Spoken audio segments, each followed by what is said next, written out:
Hello, welcome to the Mistwood Publishing Book Club. I am your host, S.R. Mowry, and today we'll be looking at my book, The Veil of Stars, Part 3, Journal and Chapter 19.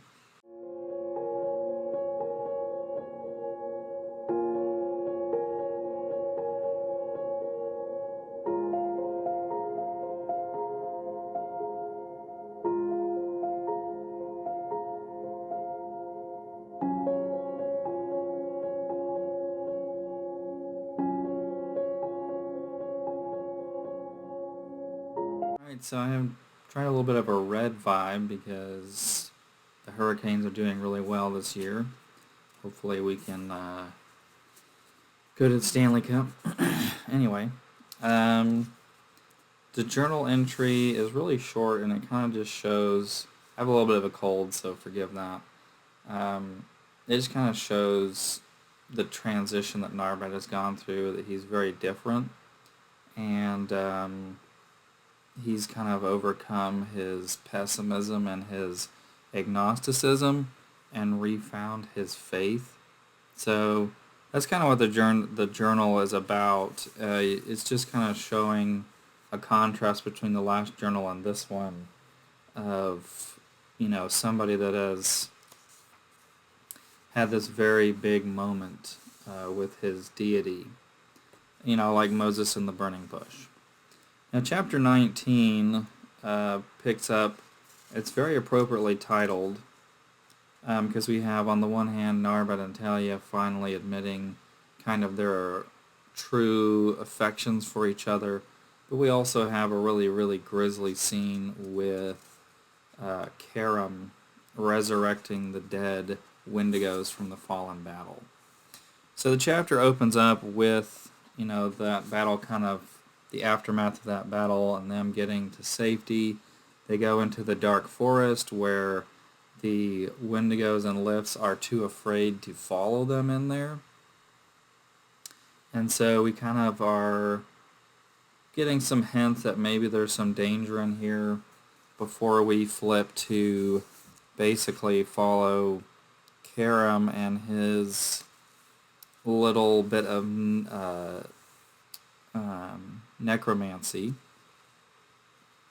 I wanted to make it extremely graphic and brutal because necromancy should be that, and I wanted to make sure that the extent of which this is evil is very clearly stated and evident in the writing.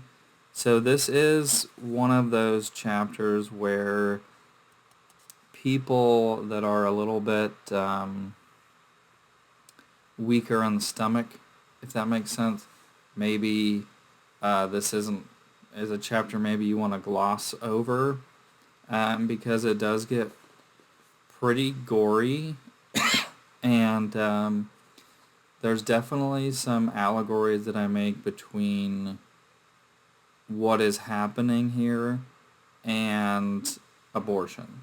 Because in order to resurrect the dead and make them stronger than they were before, it takes sacrifice. That's typically, you're trading a life for a life, and in this case, Karam is trading the lives of a Wendigo mother who's pregnant with, offspring, and she essentially kills herself and the kids, the offspring inside of her, and it's pretty horrific, and it's kind of meant to illustrate how basically people can be manipulated into thinking things, and to the point of which they feel like they are exercising not just their free will and their freedom, but they feel like it's empowering, right? So a lot of times you'll hear people say that abortion is empowering, when it really isn't. And the thing is that people genuinely, very strongly believe that, and that's, people can believe what they want, and so can I. And so I've taken this chapter to kind of point out that I think a lot of that stems from the sheer amount of propaganda that people have digested on that subject. Generally, my rule of thumb is if someone has to be convinced that a certain group isn't human, it probably is, because you don't really need to be convinced to believe that a fox isn't human. We just know that it isn't. But the Jews, African Americans, and American slavery, the unborn children, all of these have one thing in common, and that is dehumanization, in order to make the killing or the harsh treatment of that group much more bearable on the human consciousness, right?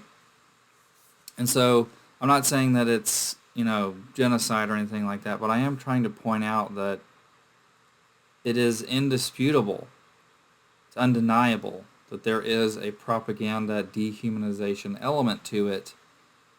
And just like Karam, the people facilitating that propaganda stand with a lot to gain.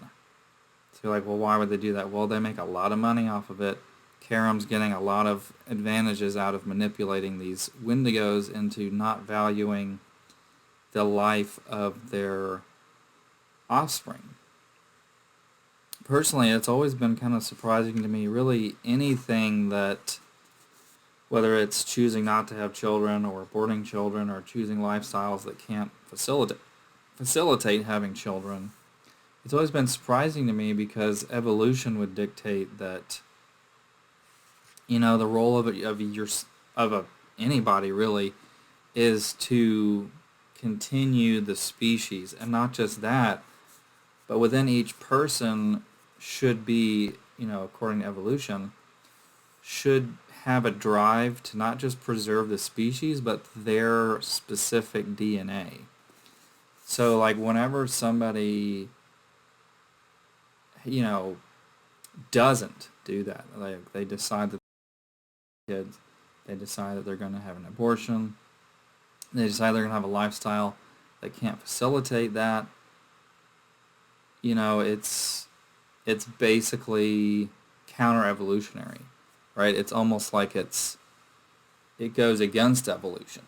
And then, there are people that don't have a choice, and they're very upset about it, but their psychology is still proper, because, well, their desire is still to do what they're biologically designed to do, which is reproduce and continue your gene pool.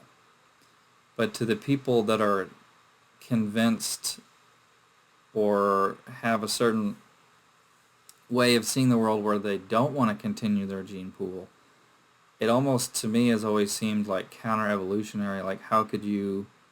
I understand that a lot of people they're not people of faith, so they believe in, like, Darwinian evolution. I'm like, well, your lifestyle or your philosophy goes against Darwinian evolution.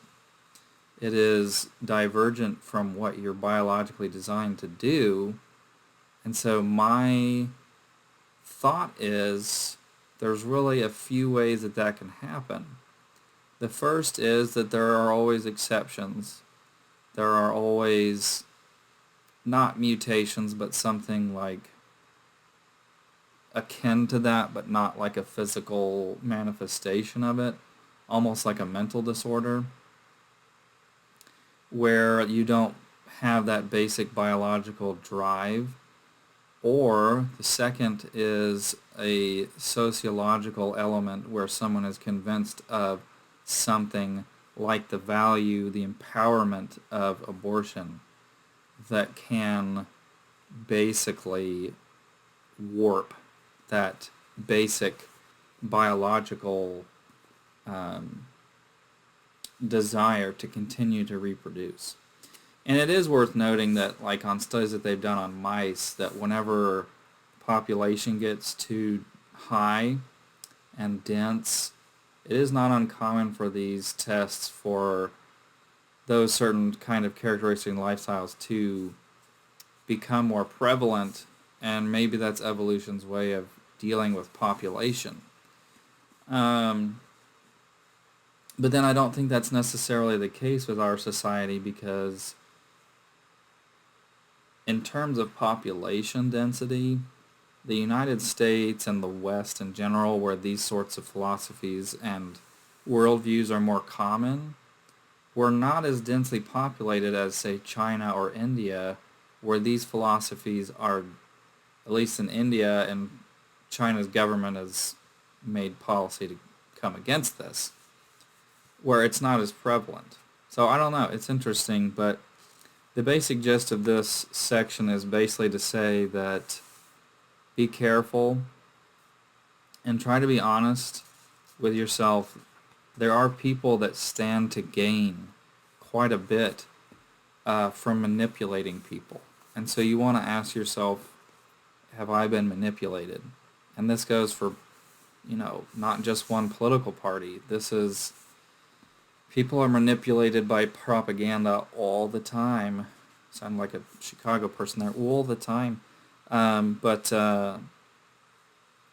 it's just kind of not just a critique on the abortion stuff, but really a critique on how authoritarian kind of power and propaganda can really convince a populace to believe in some pretty radical things. And I think that America is certainly no exception to that. So this is one of the few times in the book where I do intentionally get political, but one of the purposes of, me writing is not to shove politics down people's throats, but there are a few things that I'm very passionate about that I think I have an through fantasy, and this is one of those things. So I'm not meaning to say that, people have to agree with me. I'm just trying to get people to think from a perspective that maybe they hadn't thought of before. Because, again, another point that I typically think of, as I already said, was, if you have to convince somebody that it's not human, it probably is. In addition to that, the common argument is, well, it's not human, it's not a life. Well, okay, let's take the assumption that that's true, even though I don't think it is, but let's assume that it is. It has the potential, if left alone, it would become a human life. Again, I think it already is, but if left alone, even by your strain of logic, it would become a human life if left to its own devices. A human male sperm cell left to its own devices isn't going to do anything. Same thing with the female. But when they're put together, if left to its own devices and you let nature run its course undisturbed, even if we admitted that it wasn't a life until it came out of the womb, okay, well, it's the potential for that, right? And that matters. And so, I don't know, I think it's pretty incredible that really propaganda, because people make a lot of money off of this, so don't mistake that there is propaganda. It's pretty amazing that people have been convinced that that's not only okay, but that it's empowering. And so it's something I wanted to make a point about very intentionally in this book. It's one of the few times I get political. So hopefully, if you disagree, this doesn't completely kill you off of the book. Again, I'm not trying to say that there's not still room for discussion. I'm just trying to get people to think, maybe from a perspective that they haven't already. So then we have a conversation amongst the companions, which kind of ends with Narbad and Talia professing their feelings for each other, and falling asleep with Talia's head on his chest. It's a very romantic moment, and that's the beauty part. It's a world full of great beauty. Well, that's the beauty, and horror is the other So it's kind of this contrast between these two that are professing their love for each other, and then this horrible example of manipulation and other horrible stuff. So I'll catch you next week for Chapter 20, A Day of Mourning. Peace out.